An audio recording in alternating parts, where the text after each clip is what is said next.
What is up? Welcome back to another video. I have here today this is a Canon A1, and you might not be able to tell right off the bat. Maybe you can, but this camera, this has seen better days.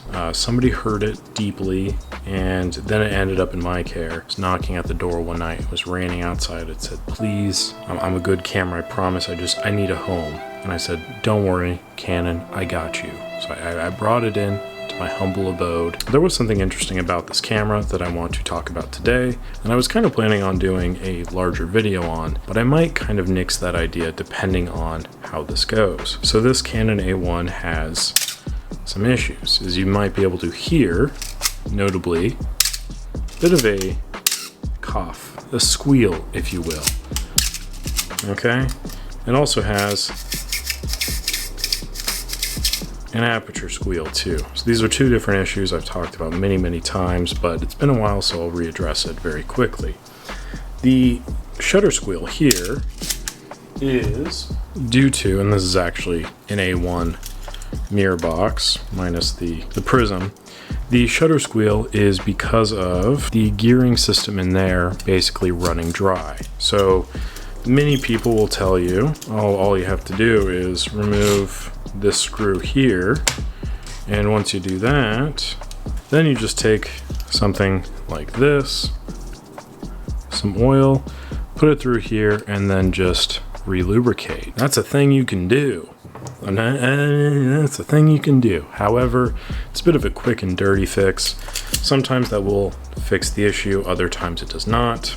Sometimes you need a combination of alcohol to clean out the system, and then you need oil, a very precise amount, a very specific amount applied to a very specific area, so as to not flood the whole thing like an Exxon Valdez spill. The aperture squeal, on the other hand, happens in a completely different system of the camera, so we'll charge the mirror there, press in on your stop down mechanism here, and then as we're rotating this, you can see the gearing moving here. So the aperture squeal happens because of a lack of lubrication in this gearing system here. Now this is very important because if this is running dry, this does not travel enough. If it doesn't travel enough, it's not stopping down your lens enough.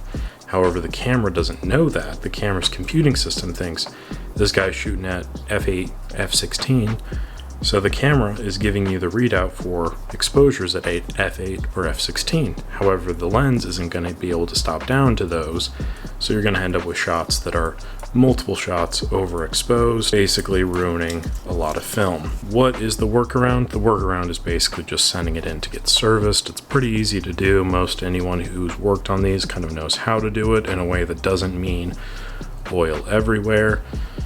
But it can be a bit of a pain in the ass, which is why some people will just do the remove the screw method and dump oil in it. I've seen it before. I've also seen a very god forbidden thing of somebody taking off the bottom plate and shooting oil, and WD-40 specifically, into the inner mechanisms of the camera, thus gumming it up.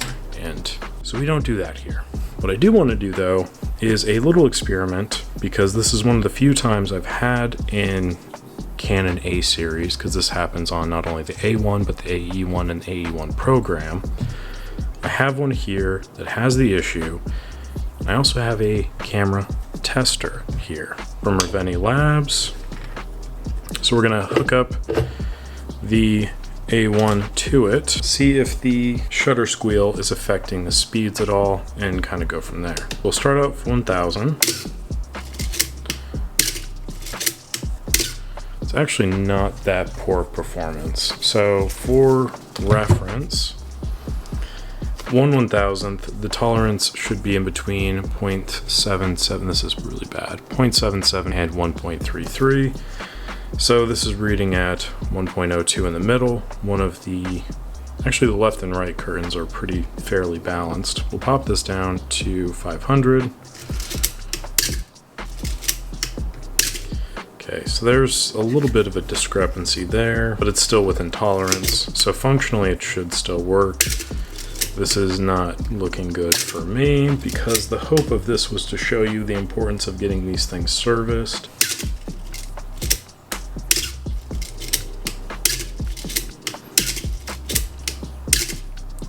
of a bitch.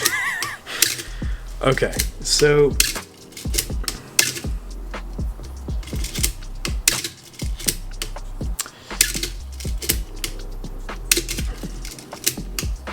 yeah, this is very much little engine that could, in my mind at least. Basically what we're looking at here is the shutter squeal itself is not having any direct effect on the performance of the camera, which would kind of tie into a video that I had planned to do where I wanted to shoot with this and kind of see if it was worth trying to shoot with. Now that I know that the shutter speeds are working within tolerance, I am still tempted to kind of do that video knowing I won't completely ruin a roll of film.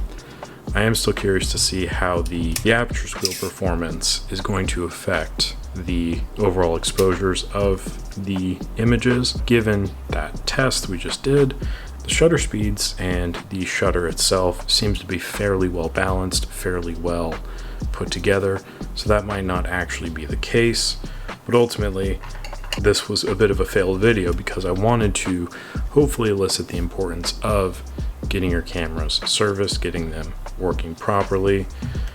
However, it seems to work relatively well given its, obvious hindrances with the shutter squeal issue and the aperture issue.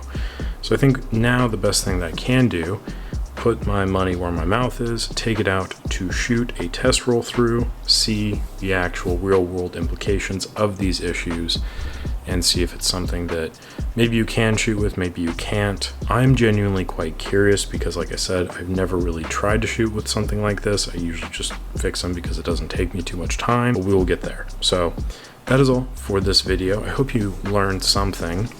Don't let the takeaway here be to not service your cameras. I don't think that that's a really good message to communicate. Overall, the system will fail. Given the current status of it, I thought it was much closer to failure than it might actually be.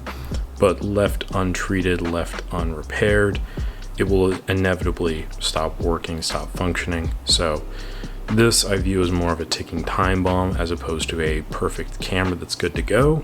So it will still require servicing. After I shoot the test roll with it, I will end up servicing it, giving it a facelift, making it a beautiful camera that I can then sell and go from there. But for the time being, that's what happens when your shutter has a squealing issue. Depending on the severity of it, it might not affect it at all, but also I just say not even worth trying to take the risk. So thank you very much for watching. I hope you learned something. If you did like the video, dislike the video if you didn't like it, subscribe to the channel. I appreciate it very much. I'll catch you on the next one.